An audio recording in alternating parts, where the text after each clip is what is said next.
Bonjour et bienvenue sur notre podcast Un jour un métier par Pimprenel. Notre podcast permet à des professionnels, au féminin comme au masculin, de raconter leur quotidien dans leur métier en se prêtant au jeu des questions-réponses d'enfants. Le podcast est soutenu par les éditions de l'Arrosoir, le premier éditeur de livres réversibles pour la jeunesse sur le thème des métiers. Aujourd'hui, nous avons la chance de recevoir une jeune femme passionnée et passionnante qui a choisi le métier de charcutière. Elle s'appelle Manon Montessuie. Elle s'est même spécialisée dans la confection et la mise en valeur du fameux pâté en croûte. Elle a ainsi décroché le titre de vice-championne de France en 2022. C'est dire si ces pâtés sont originaux et délicieux. Pimprenel a quelques questions à lui poser.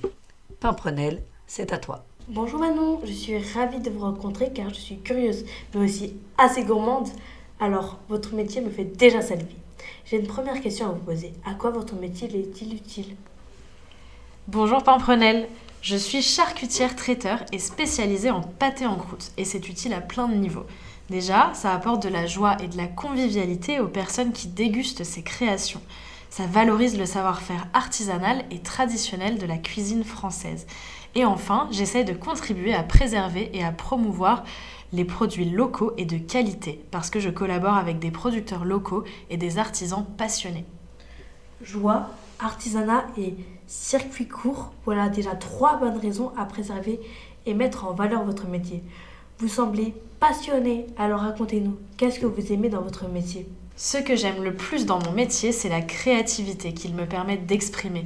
J'adore imaginer de nouvelles recettes, explorer plein de nouvelles combinaisons de saveurs et créer des produits uniques qui émerveillent les papilles de mes clients. Le contact avec les gens et le plaisir de les voir apprécier ces créations sont des aspects très gratifiants de mon travail.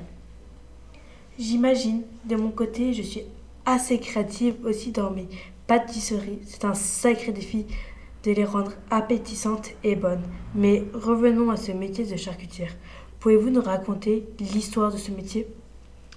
L'histoire de la charcuterie remonte à plusieurs siècles et est étroitement liée à l'histoire de l'homme et de sa relation avec la nourriture. À l'origine, la charcuterie, c'était juste un moyen de conserver la viande. Et au fil du temps, c'est devenu un art culinaire à part entière. Le pâté en croûte, c'est un mets emblématique de la gastronomie française.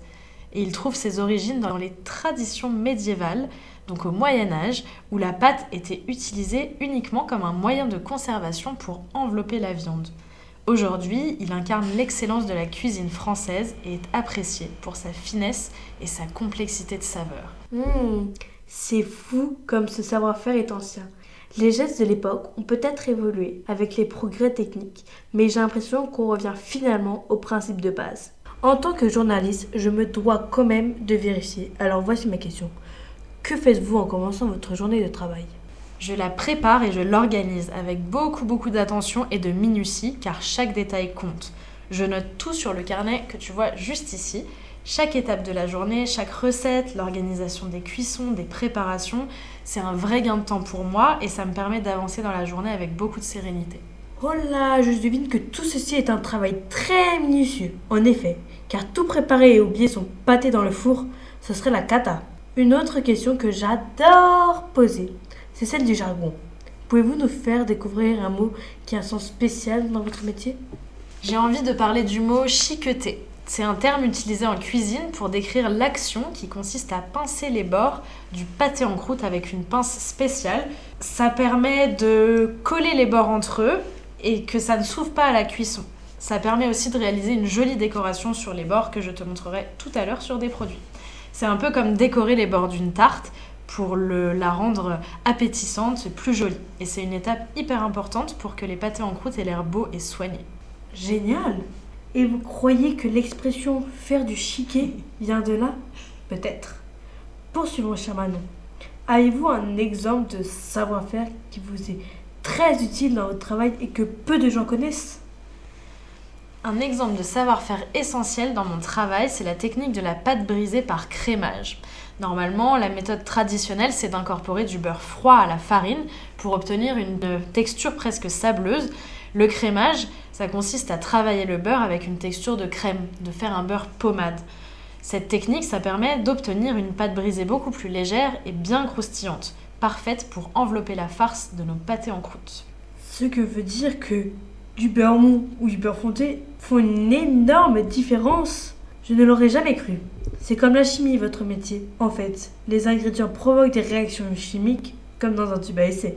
Pour finir, diriez-vous que ce sont plutôt les femmes ou les hommes ou les deux qui exercent votre métier actuellement ? En effet, la cuisine, c'est vraiment de la chimie.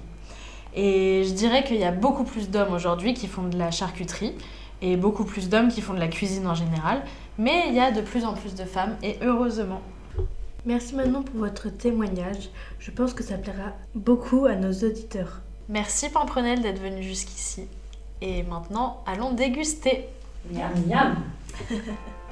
Merci Manon pour votre témoignage. Je rappelle que vos excellents pâtés sont disponibles partout en Île-de-France, réalisés en circuit court sous la marque Nonam. Alors chers auditeurs, vous allez vous régaler. Merci Pamprenelle pour ton interview et à bientôt pour un nouvel épisode de Un jour un métier par Pamprenelle, soutenu par les éditions de l'Arrosoir.